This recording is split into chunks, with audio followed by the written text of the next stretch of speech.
Our guest this morning, we're talking about Veterans Day 2011. It was quite a day on Friday. We're talking about the significance of the day and also talking about the coming home of some 40,000 servicemen and women at the end of this year by orders of the president leaving Iraq. And they face some daunting challenges. Not only the economic challenges, but also many psychological damages, the challenges, as we were talking about before, which differ from those that you experienced returning from Vietnam almost 40 years ago. Marvin, you're saying they differ? They differ. The challenges are a bit different. Oh, yes, the conditions of war, the consequences of war are remarkably similar through generations. But the psychological trauma, you're dealing with post-traumatic stress. This is what we call This was now. indigenous of this particular war in Iraq and Afghanistan, is it not? It was not really recognized. It wasn't recognized as a malady. We've talked about combat fatigue. We've talked about soldiers' heart, combat stress.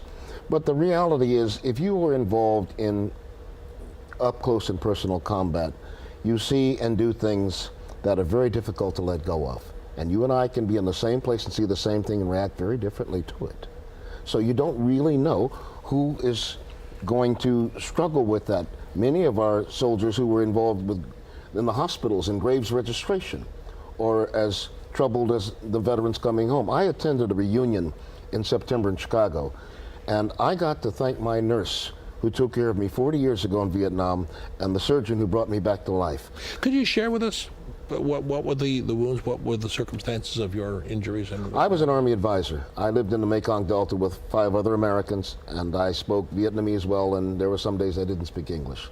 I took a mercenary team out on a mission, which was a bad mission. We were compromised, and every man on that mission was dead or wounded.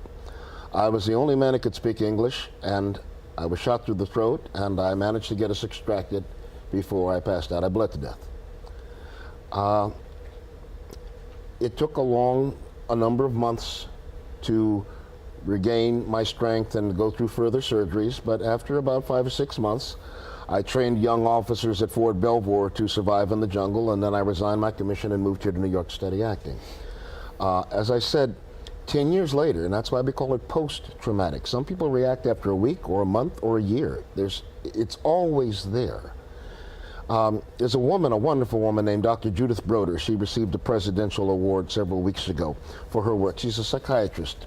She formed a network of psychiatrists around the country who give their therapy pro bono to returning veterans. It is a godsend, her work. But we need hundreds of programs like that. A lot of our veterans live in rural and small town America. They're 2 or 3 hours away from a VA hospital.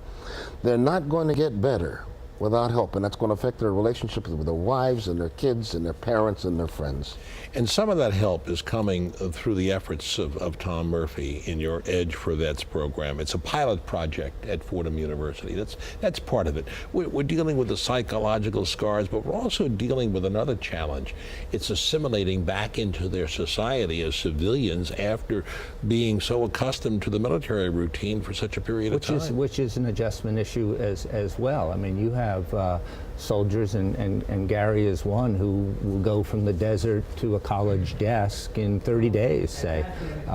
And what Edge4Vets seeks to do is to help the veterans make a successful transition to school by focusing on the adjustment issues that they're having when they come back to school, and working with them to identify strengths that they gained in the military that they can apply then to meet challenges and capitalize opportunities to get the most out of school in order to prepare for a career and a job. And Gary, first let me say, as a former Marine, happy birthday, 236th anniversary of the United States Marine Corps. Yes, wow. That's correct. Happy birthday, Marines.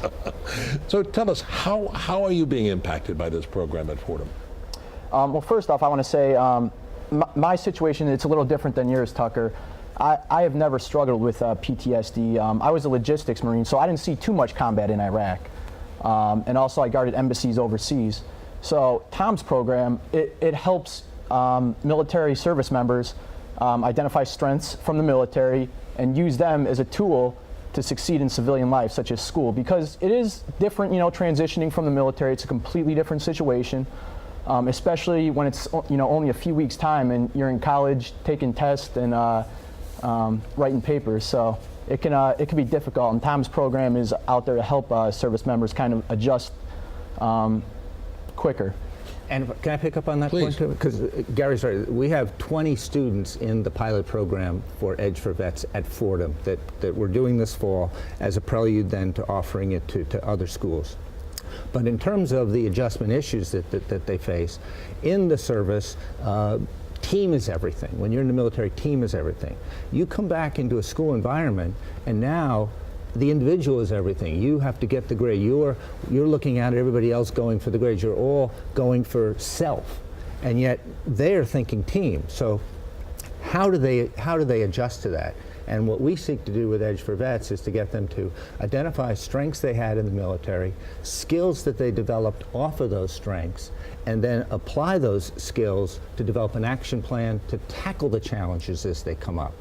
And the beliefs that they formed in the military around things like duty, dependability, initiative, integrity, honor, all of these beliefs that the military says are critical to character, they inculcated them to themselves.